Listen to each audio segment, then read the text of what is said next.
queremos concluir sin antes ver el espejo de nuestra posición como iglesia, como congregación, ¿sí? Y vamos a ver qué es lo que, para qué está la iglesia, para qué ha sido formada, quién debe dirigirla, quiénes son los que forman la iglesia, ¿sí? Cómo debe de ser su crecimiento y quién debe de dar el crecimiento. Entonces, acompáñenme por favor a Efesios 5:23. Y déjenle una nota ahí en Efesios. Vamos a regresar varias veces a Efesios. No precisamente a este versículo, pero vamos a estar regresando a Efesios. Efesios 5:23.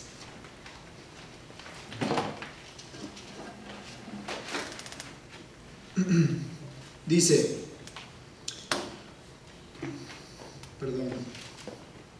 voy a empezar a hablar de la mitad del versículo. Dice, porque el marido es la cabeza, que el marido es cabeza de la mujer, así como Cristo es cabeza de la iglesia, la cual es su cuerpo y Él es su Salvador.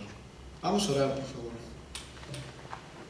Padre, gracias nuevamente, Señor. Te pedimos esta tarde la guianza de tu Espíritu Santo, Señor. Te pedimos que tú nos muestres, nos enseñes, Señor, cómo debe de ser tu iglesia dirigida, Señor.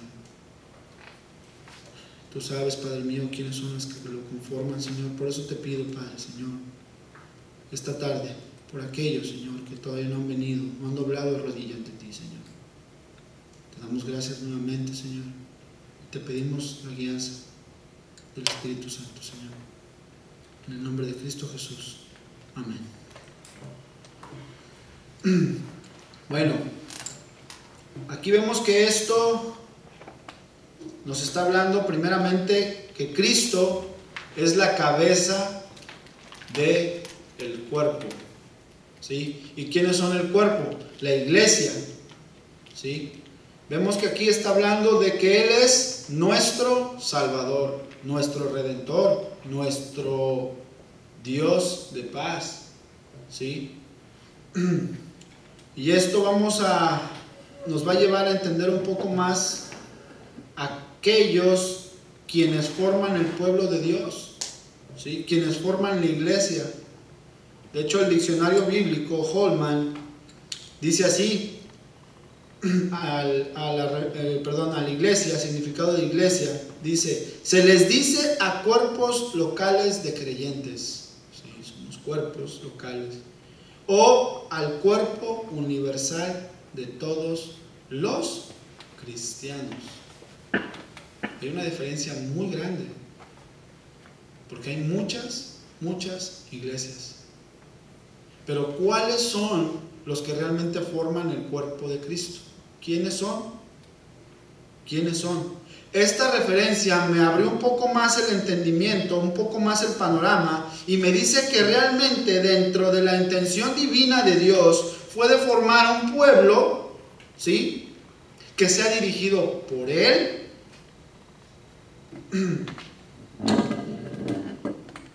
que sea regida por Él mismo y que Él mismo la bendiga. ¿Sí o no? Así tiene que ser. Pero tristemente, allá afuera hay iglesias donde esto no es así. La dirige, ayer hablábamos, pues tristemente hay ciudades donde, es que yo no les puedo llamar pastores, porque los pastores apacientan las ovejas. Y lo que hacen, aquellos que se nombran, son lobos. Yo no sé, son salteadores. No les puedo llamar pastores. Esos líderes lo que hacen es, tristemente, trasquilar a las ovejas, dañar a las ovejas de Cristo, ¿sí? Dejándolas realmente en una situación, pues a veces hasta para vituperar el nombre de Cristo. Entonces, estas personas, estas gentes, llamándose líderes o como les quieran llamar ustedes, yo no les puedo llamar otra palabra, estas personas rigen son autoritarios con las ovejas. Si se les empiezan a ir las ovejas, las empiezan a maldecir. Esto será un pastor.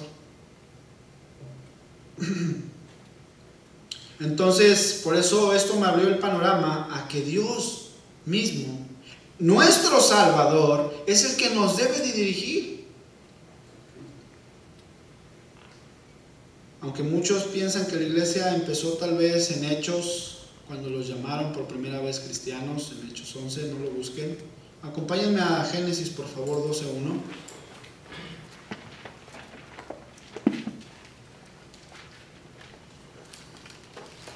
Tomando la referencia que nos da el diccionario Holman, que es el cuerpo universal de todos los cristianos, ¿sí? Dice Génesis 12:1, pero Jehová había dicho a Abraham, vete de tu tierra y de tu parentela y de la casa de tu padre a la tierra que te mostraré. ¿Quién está guiando ahí? Jehová. ¿A quién? Abraham. ¿Será una oveja Abraham? Bueno. Y haré de ti una nación grande y te bendeciré y engrandeceré tu nombre y serás bendición. Bendeciré a los que te bendijeren y a los que te maldijeren maldeciré. Y serán benditas en ti todas las familias de la tierra. Ahorita no vamos a hablar de los inicios de la iglesia, ¿sí? Y nos vamos a meter en rollos así de, bueno, cómo, cuándo empezó. Lo que vamos a hablar es que quién realmente forma la iglesia, quiénes son, quién debe de dirigirla, ¿sí? La iglesia de Cristo está formada por creyentes cristianos que han venido a un arrepentimiento genuino. Porque hay muchas iglesias que están llenas o vacías, ¿sí? Bueno, es que iba a decir como estas casi, ¿verdad? Pero no estamos vacíos, estamos llenos del Espíritu. Por eso me quedé en pausa. Hay muchas iglesias donde pues están llenas de, pues no son ovejas, son cabritos, ¿sí? Realmente pues esos cristianos son solamente cristianos de domingo, ¿sí? Lo peor es que piensan los cabritos que son ovejas, cuando realmente las ovejas, cuando oímos la voz del buen pastor, venimos en pos de él, venimos a donde está su palabra, a donde él nos habla. Y tristemente, por esta situación donde hay iglesias que no se habla la palabra de Dios, las verdaderas ovejas están esparcidas. Están esparcidas. Veníamos de allá de acá de Montreal, y tantas iglesias que veíamos, de repente una señora por allá y nos empezó, no, sí, soy cristiana. Bueno, pues es que ahorita no, es bien difícil ahorita. Una iglesia en español para encontrar de la sana doctrina.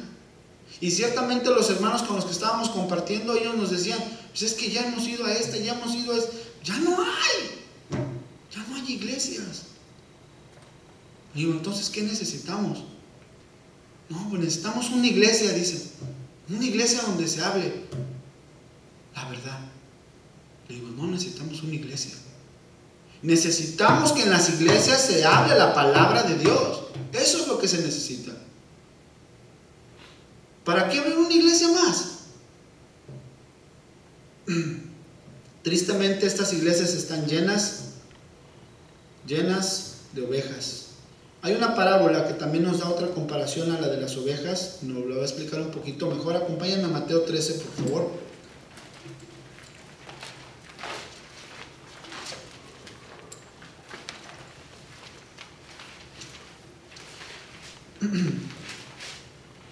Mateo 13, 24. Dice, le refirió otra parábola diciendo, el reino de los cielos es semejante a un hombre que sembró buena semilla en su campo. Pero mientras dormían los hombres, vino su enemigo y sembró cizaña entre el trigo y se fue. Y cuando salió la hierba y dio fruto, entonces apareció también la cizaña. Vinieron entonces los siervos del padre de familia y le dijeron: Señor, ¿no sembraste buena semilla en tu campo? ¿De dónde pues tiene cizaña? Él les dijo: un enemigo ha hecho esto. Y los siervos le dijeron: ¿quieres pues que vayamos y los arranquemos? Él les dijo: no, no sea que al arrancar la cizaña arranquéis también con ella el trigo. Dejad crecer juntamente lo uno y lo otro hasta la siega. Y al tiempo de la siega, yo diré a los segadores: recoged primero la cizaña y atadla, recoged primero la cizaña y atadla en manojos para quemarla, para recoger el trigo en mi granero. Realmente, en estos tiempos, como les mencionaba, hay iglesias que están llenas de cizaña. Realmente la cizaña se parece así. Uno lo estaba viendo fotos y uno se confunde. Yo no sabía cuál. Yo decía: ¿cuál es la cizaña? Si no tiene ahí los nombres, yo me voy. Igualitos. Hay muchos que son cizaña, pero tienen cara de trigo. Y lo peor es que los que son cizaña, piensan que son trigo, cuando realmente no lo son. Lo único que los diferencia, el trigo y la cizaña, son el fruto que llevan. Dentro de la cizaña, en su semilla, que de hecho no tiene fruto, por ahí nuestro hermano que pues viene del campo también, nos puede decir que la cizaña a veces, cuando intenta dar harina, ¿sí?, o fruto más bien en su semilla, esta semilla no puede ser consumida. El fruto que se da es venenosa, porque tiene un hongo que es venenoso. O sea que lo único que da la cizaña, da frutos para envenenar.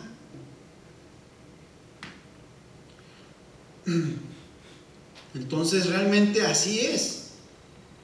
¿Quién leímos que es el que siembra la cizaña? El enemigo, Satanás.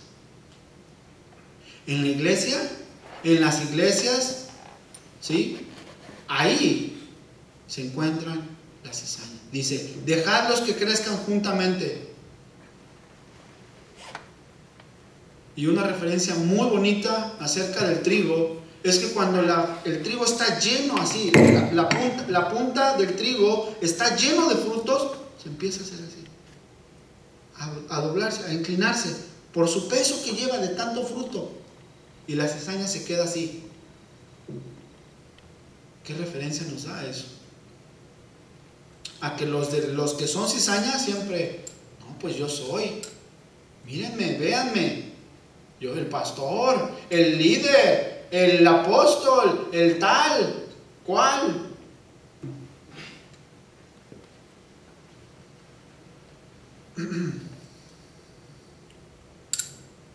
Estos son conducidos y sembrados, como dice la palabra, por el enemigo. Pero si nosotros vemos realmente cuáles deben de ser los frutos que debe de dar el trigo, vamos a ver una diferencia muy grande. Gálatas 5:22, si desenfundan rápido, si no lo voy a empezar a leer. Gálatas 5:22 dice: mas el fruto del Espíritu es amor. Cuando uno de nosotros se convierte al cristianismo verdadero, no de bromitas, cuando uno se convierte a nuestro Salvador, que es Cristo Jesús, uno se hace esclavo por amor a Cristo. Es un ejemplo cuando realmente amas a alguien, hasta los del mundo lo hacen, ¿sí? Y cada quien tiene sus maneras de amar. Bueno, pero la mayoría cuando ama a alguien, pues lo procura, ¿sí o no? Procura de estar con él, procura de atenderlo, qué sé yo, darle una cierta, ¿sí?, atención, cuando realmente los de afuera dicen que aman. Entonces, nosotros, nuestro amor en Cristo tiene que ser aún mayor, y no nada más para con los nuestros, ya lo hemos visto, para con el prójimo, para hasta con el enemigo. Cuando realmente amas a alguien, sí se esfuerza uno, trata uno o se esfuerza para hacer lo mejor que puede, para servir mejor. Pero tristemente la cizaña no es así. La cizaña no es así. A veces el sentimiento por la que es llevada esa persona, ¿sí?, pues es tan frágil que cuando sale de aquí, cuando salen de las iglesias, se desvanece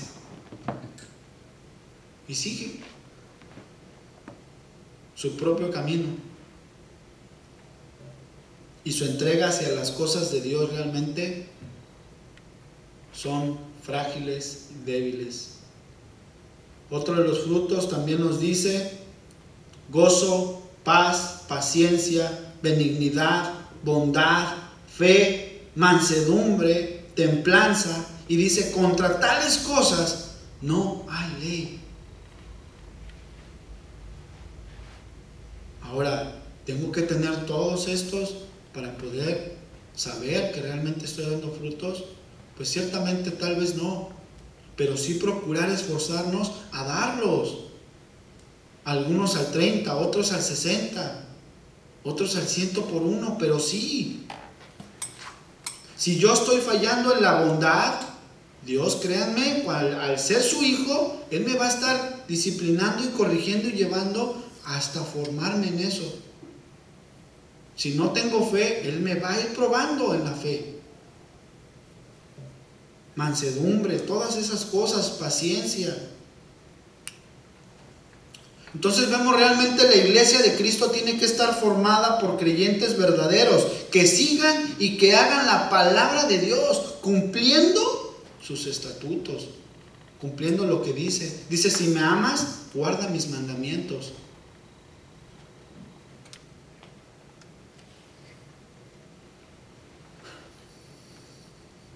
Bueno, Cristo ha pagado el precio por su iglesia, y por eso es que Él dijo: edificaré mi iglesia. Entonces ya vimos quién es la cabeza, es Cristo. ¿Quiénes son las que la forman? Las ovejas, el trigo, ¿sí?, los verdaderos creyentes. Ahora, ¿quién debe de edificar la iglesia? Aquí lo estoy diciendo. Cristo dijo: edificaré mi iglesia. Esa palabra edificar en el original griego es la palabra oikodomeo, y nos habla de que aparte de que Él es el que de que Él es el constructor, ¿sí?, original, Él es el edificador. Él es el que se encarga de confirmar, de reedificar. Cuando realmente la iglesia no está siendo edificada por Cristo, o en las iglesias cuando no se habla de Cristo y hay trigo en esas iglesias, cuando escuchan la voz, irán a donde está la voz del pastor, del buen pastor. Entonces Él se va a encargar siempre de reedificar a su iglesia, de edificar también a su iglesia. ¿Por qué reedificar? Porque a veces los mismos líderes, como dije anteriormente, pues lo que en vez de edificarla, la están destruyendo a su iglesia. Y ya una vez que vienen ellos, cuando escuchan donde está la palabra de Dios, ¿sí?, ellos vienen y ya están todos tirados todos, parecen una construcción toda ya ahí, vieja y mal cuidada. Y entonces, ¿qué hace Cristo? Viene y empieza a reedificar por medio de la palabra de Dios. También otro de los significados que nos da, Él dice que también Él estimula a su iglesia. ¿Para qué? Para andar en buenas obras. Él fortalece a su iglesia. Ese es otro significado. ¿Sí? Él es. Y algunos de estos términos que acabo de dar los podemos ver. Acompáñenme a Romanos, pónganle una señal ahí en Efesios, porque vamos a regresar a Efesios. Romanos 15, por favor.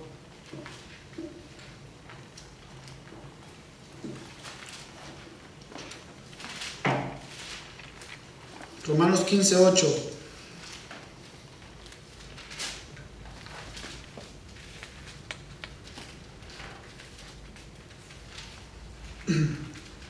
Dice, pues os digo que Cristo Jesús vino a ser siervo de la circuncisión para mostrar la verdad de Dios, para confirmar, ahí está, Él es el que nos confirma, confirmar las promesas hechas a los padres y para que los gentiles, que somos nosotros, glorifiquemos a Dios por su misericordia, como está escrito. Entonces realmente Cristo es el que edifica a la iglesia, es el que confirma que sus promesas, y así lo ha hecho, así lo ha hecho.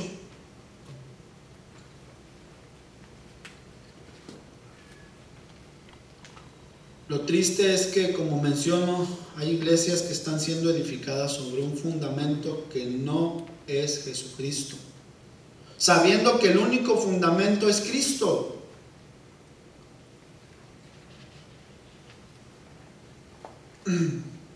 Ese fundamento lo hacen a un lado, edificando sus obras sobre madera, sobre heno, sobre hojarasca. Y esto equivale a impartir, enseñanzas que son inadecuadas o que no van de acuerdo a la palabra de Dios, que son superficiales, ¿sí? Que muchas veces cuando se compromete sus ideas con la verdad de Dios, lo combinan, o más bien da un resultado que da un estilo de vida muy tranquilo. Y en muchos casos, cuando se predica la palabra, a veces hasta contradice con lo que están viviendo sus vidas, o cómo están viviendo sus vidas.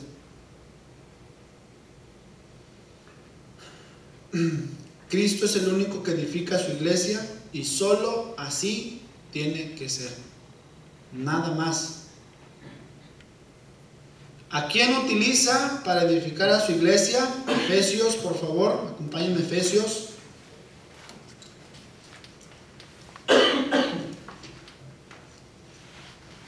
Efesios 4.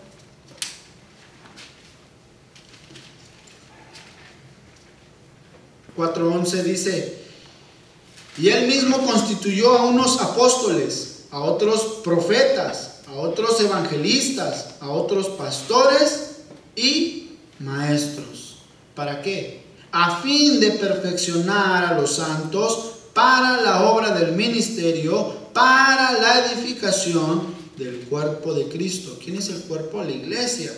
Hasta que todos lleguemos a la unidad de la fe y del conocimiento del Hijo de Dios, a un varón perfecto, a la medida de la estatura de la plenitud de Cristo. Entonces vemos a quién instituyó Él: apóstoles, evangelistas, profetas, pastores y maestros, para la edificación. O sea que si no estamos siendo edificados por los pastores, ¿sí? Si no edificamos a la iglesia para la alabanza de la gloria de Dios, entonces no es un pastor. Y mucho menos si esos están comiendo lo que se les está dando, no son ovejas. Y por lo tanto no es la iglesia de Cristo. Así de sencillo. Si es una iglesia donde te enseñan solamente a que tú y que escucha y lo que Dios tiene para ti y lo que Dios te quiere dar y lo que Dios te va a dar y lo que Dios quiere que escuches, no es una iglesia de Cristo. Y si tú eres oveja, salte de ahí.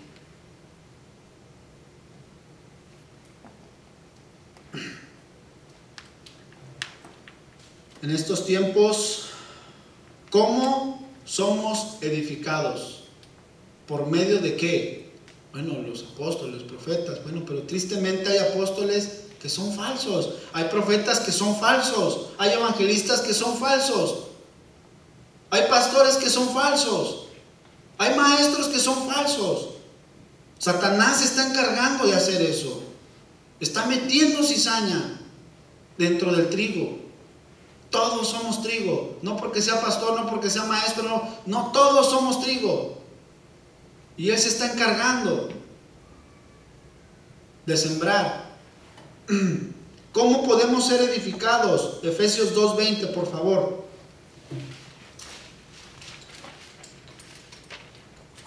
Dice, edificados sobre el fundamento de los apóstoles y profetas, siendo la principal piedra de ángulo Jesucristo mismo. ¿Cuál es el fundamento al que debemos de estar? El fundamento. El de los apóstoles y los profetas. Bueno, pero ¿y cuál es? ¿Cómo son si hay tantos falsos? El que habla de Cristo. Cuando ponen la piedra principal, que es Cristo, los que edifican sobre la piedra angular, esos son los verdaderos. A eso sigue. ¿Qué representa fundamento? Acompáñenme a 2 de Tesalonicenses. Pónganle marca ahí en Efesios. 2 de Tesalonicenses, por favor.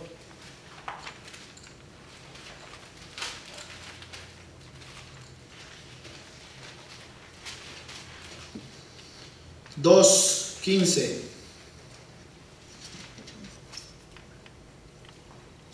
dice: así que, hermanos, estad firmes y retened la doctrina que habéis aprendido, sea por palabra o por carta nuestra. Ahora, ¿cómo hemos aprendido? ¿Por palabra o por carta? Por ambas. Por carta.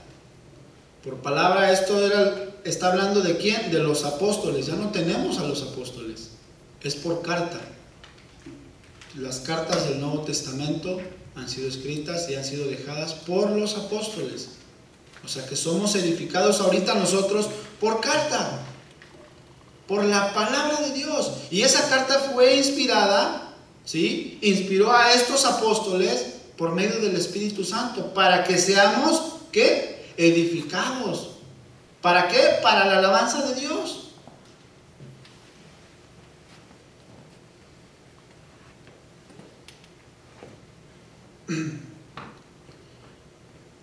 Ya vimos quién es la cabeza, quiénes la forman, quién es el que debe de dirigir, sobre qué fundamento debemos de estar.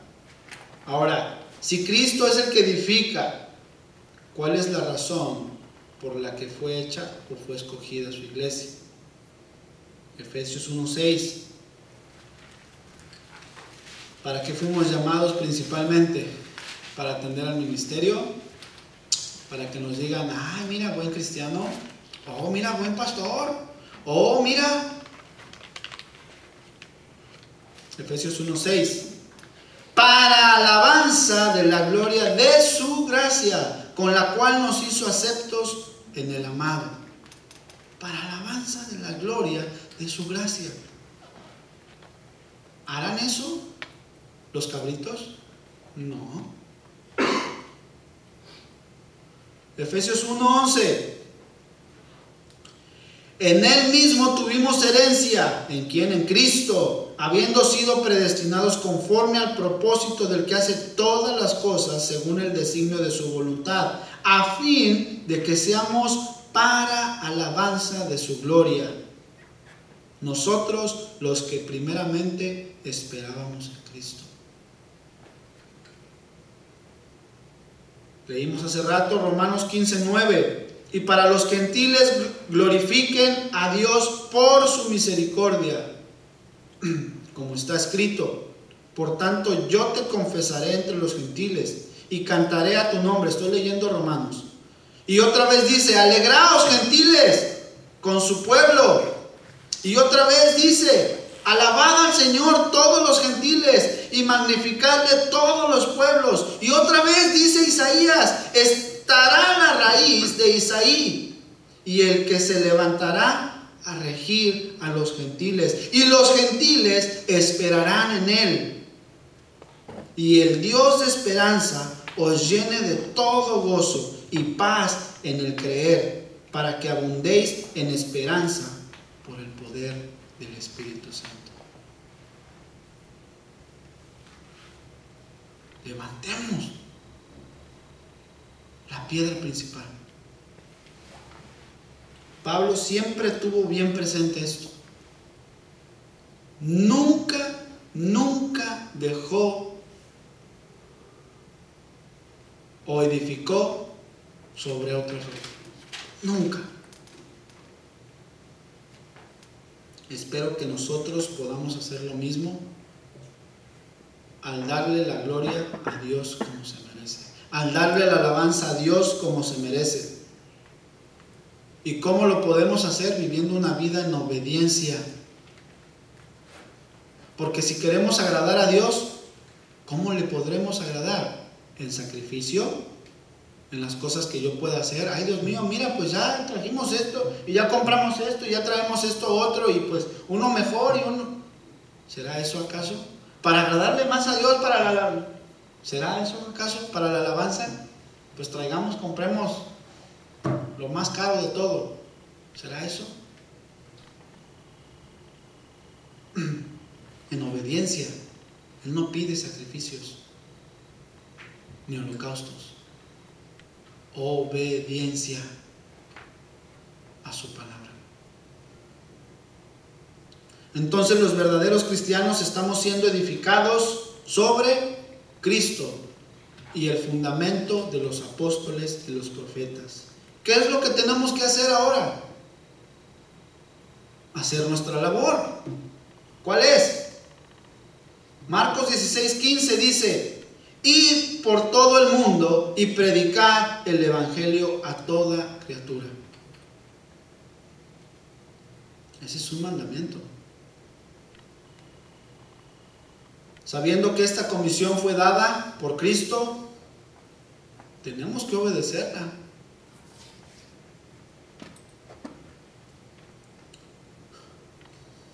Como mencioné hace rato, Dios se complace en la obediencia.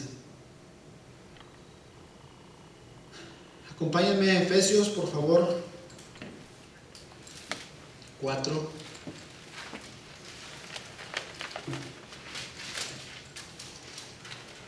Voy a empezar leyendo del 11, pero quiero que veamos el versículo 16 más bien, pero quiero leer todo el versículo, casi todo el capítulo, desde el 11 hasta el 16.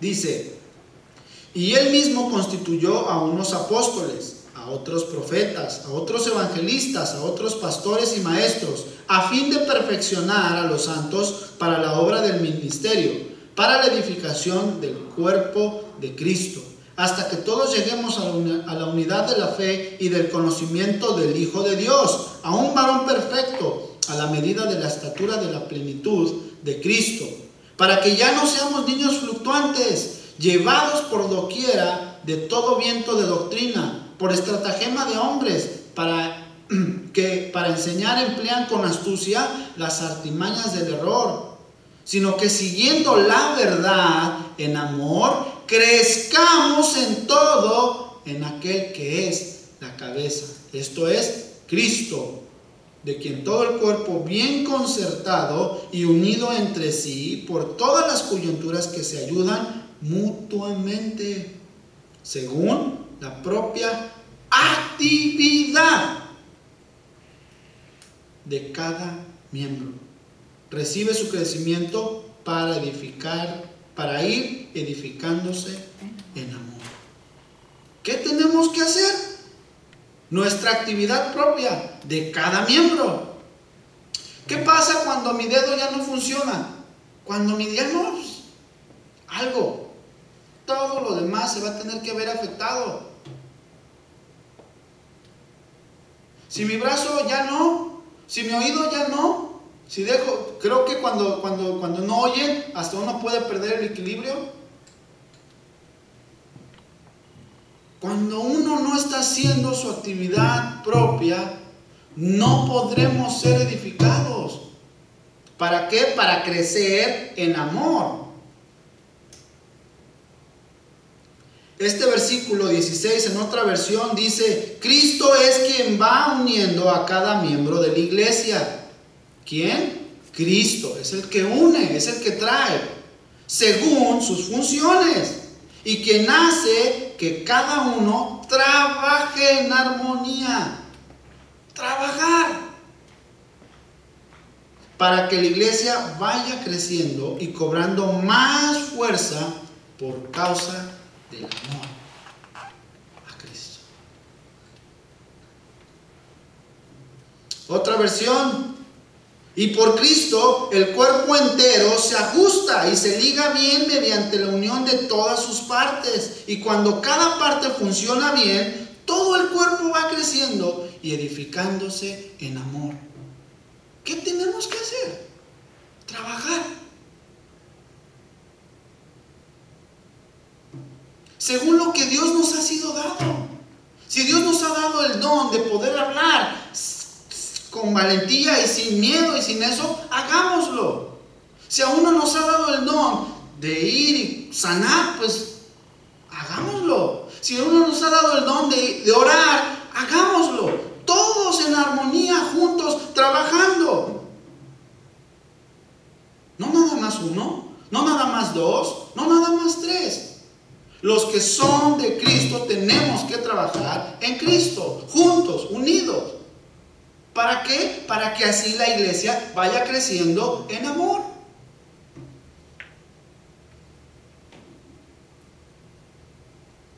Pregunta: entonces, ¿qué podemos hacer nosotros para el crecimiento de la iglesia? Nada. ¿Cómo? Terminar. Nada que sean nuestras propias fuerzas humanas y carnales. Nada. Nada. Porque en estos tiempos hay congregaciones que hacen esto. Comienzan congregaciones desde abajo, ¿sí? Y como congregaciones nuevas,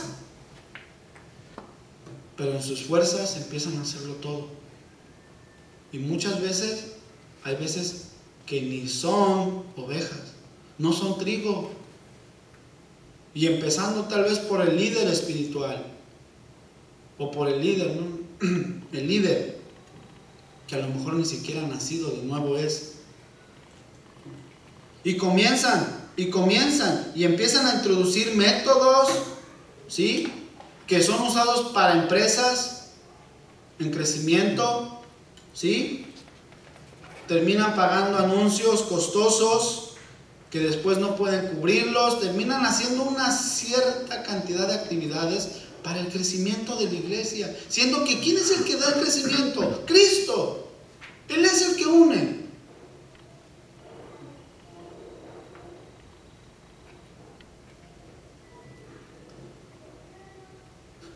Ya no pude conseguir, ahorita hablando del clasificado, no pude conseguir, pero de verdad, cuando empezamos a anunciarnos en el compra y venta, hubo algo que la verdad sí nos llenó de tristeza, porque habíamos puesto el clasificado y en un espacio muy pequeño, y al estar buscando en el periódico este de anuncios, vimos 1, 2, 3 anuncios, página completa. Se los iba a traer pero no lo pude conseguir para que lo vieran. Página completa, a color, anunciándose brujos, anunciándose falsos.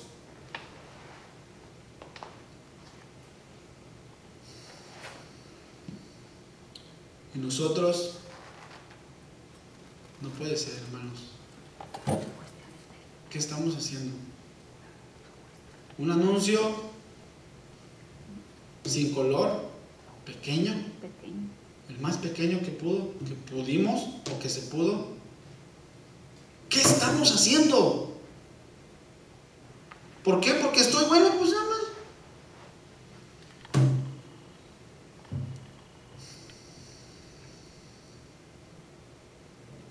Tristemente hay iglesias que adoptan estos mismos, ¿sí?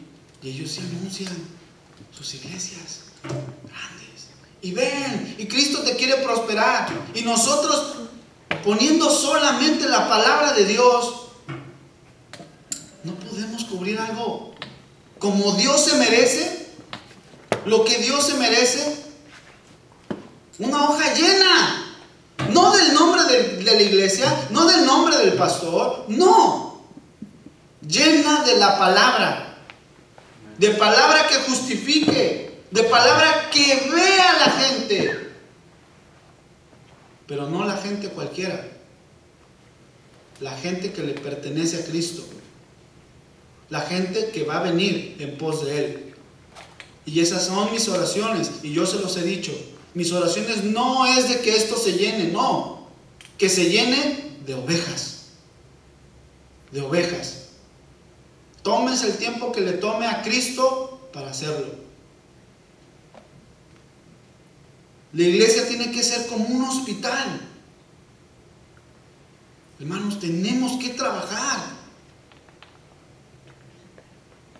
para Cristo, para la gloria y alabanza de Él.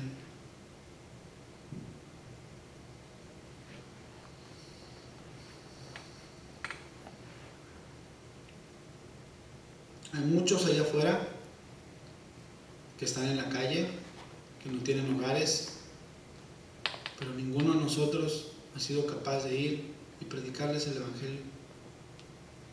Darles a lo mejor un pan que necesitan tal vez, pero darles el pan que da vida.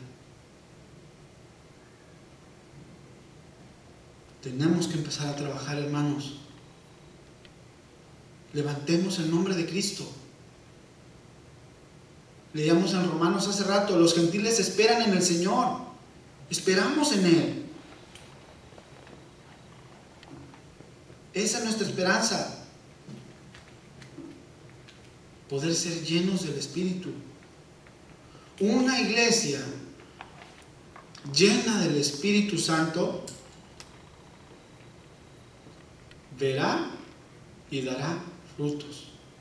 E irá creciendo conforme Cristo lo vaya dando. El crecimiento lo va a dar Cristo. Solamente. Si vemos en Hechos, cuando Pedro dio su primer discurso,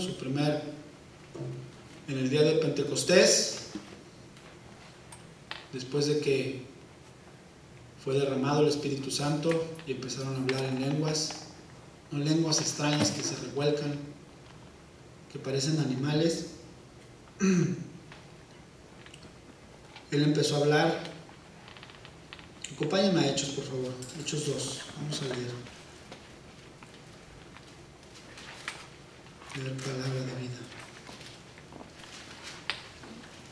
Cuando el Espíritu cayó sobre ellos, estaban en Jerusalén en ese mismo día, Pedro les empieza a hablar a algunos, más bien a los que estaban ahí, les empieza a hablar de Cristo solamente, citándole palabras del profeta Joel, algunos salmos del rey David. Hechos 2:34, voy a empezar a leer desde ahí.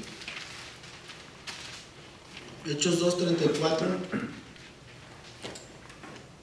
Y les empieza a decir: porque David no subió a los cielos, pero él mismo dice: dijo el Señor a mi Señor, siéntate a mi diestra hasta que ponga a tus enemigos por estrado de tus pies. Sepa pues ciertísimamente toda la casa de Israel que a este Jesús, a quien vosotros crucificasteis, Dios le ha hecho Señor y Cristo. Al oír esto, se compungieron de corazón y dijeron a Pedro y a los otros apóstoles: varones, hermanos, ¿qué haremos? Pedro les dijo: arrepentíos y bautícese cada uno de vosotros en el nombre de Cristo para perdón de los pecados, y recibiréis el don del Espíritu Santo. Porque para vosotros es la promesa, y para vuestros hijos, y para todos los que están lejos, para cuantos el Señor nuestro Dios llamare. Y con otras muchas palabras testificaba y les exhortaba, diciendo: sed salvos de esta perversa generación. Así que los que recibieron su palabra fueron bautizados, y se añadieron aquel día como 3,000 personas, y perseveraban en la doctrina de los apóstoles, en la comunión unos con otros, en el partimiento del pan y en las oraciones. Esta es la iglesia de Cristo, una iglesia llena del Espíritu, una iglesia que le duele, una iglesia que predica la palabra, que habla las cosas de Cristo,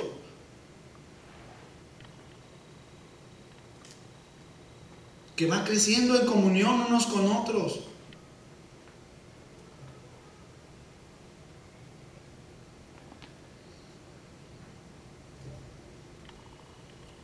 Jesús dice: yo, Jesús, cuando sea levantado de la tierra, atraeré a todos hacia mí. Dios nos ha puesto como hermanos en Cristo, a los que estamos aquí, a los que Dios ha añadido, como un grupo de creyentes, como un grupo que quiere seguir solo a Cristo. Necesitamos ser parte, más y más. Una iglesia conforme a la palabra, una iglesia bíblica,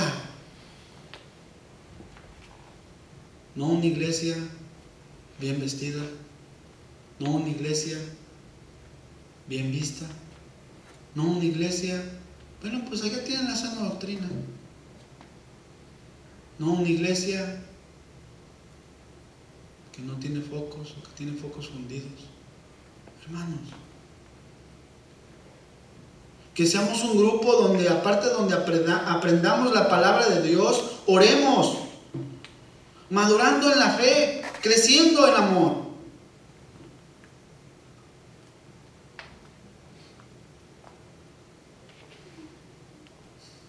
Tenemos que buscar el compañerismo, orar, recibir enseñanzas, caminar, crecer juntos, cada quien según su función.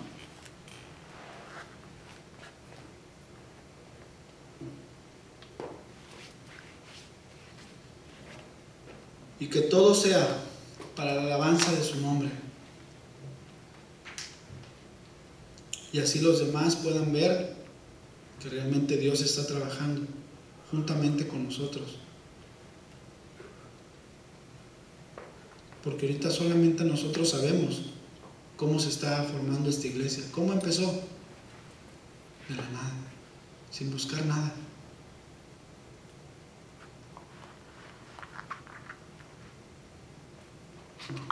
Y de la misma manera, hermanos, sigamos perseverando en Cristo, creciendo en Cristo, trabajando en Cristo.